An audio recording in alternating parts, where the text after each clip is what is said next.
Hello, আসসালামু আলাইকুম friends, কেমন আছো তোমরা? অনেকদিন পরে তোমাদের সাথে একটা রেসিপি শেয়ার করছি। সেটা হচ্ছে আমি গরুর মাংস কিভাবে রান্না করি সেটা হচ্ছে আমি তোমাদের সাথে শেয়ার করব আজকে। তো আমি গরুর মাংস নিয়ে নিয়েছি প্রায় 3 কেজির মতো। এটা হচ্ছে কোরবানির মাংস। তো সব ফ্রোজেন করা মশলা ছিল, যেমন পেঁয়াজ বাটা, রসুন বাটা, আদা বাটা, আর হচ্ছে ফ্রোজেন করা একটু কিছু সামান্য টমেটো।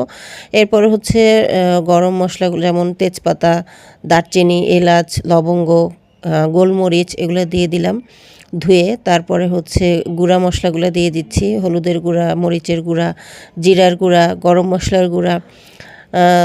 এগুলো সব উপকরণগুলো মিক্সড করে আমি মানে হাত দিয়ে ভালো করে একটু মিক্সড করে নিই। লবণও দিয়ে দিলাম আর সয়াবিন তেল দিয়ে, মানে এটা হচ্ছে আমি হাত দিয়ে মিক্সড করলে আমার মনে হয় যে টেস্টটা অনেক অনেক বেশি ভালো আসে, কারণ হাত দিয়ে মিক্সড করার ফলে মশলাগুলো একদম মাংসের ভেতর পর্যন্ত ঢুকে যায়।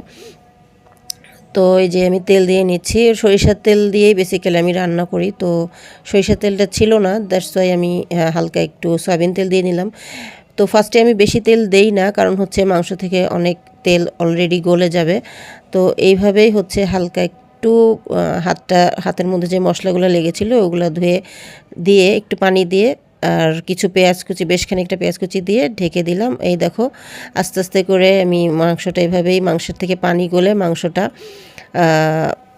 হয়ে যাবে।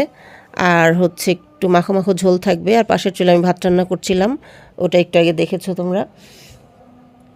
তো এইভাবে হচ্ছে কিছুক্ষণ পর পর নেড়ে দিব আর ঢেকে দিব, আর আঁচটা একদম কম থাকবে। এরপরে দেখবা যে আস্তে আস্তে রান্নাটা হয়ে গেছে আর টেস্টটাও কিন্তু দারুণ আসবে আর কালারটাও সুন্দর আসবে। তো ভালো থেকো সবাই, আল্লাহ হাফেজ। শেয়ার করে দিও ভিডিও।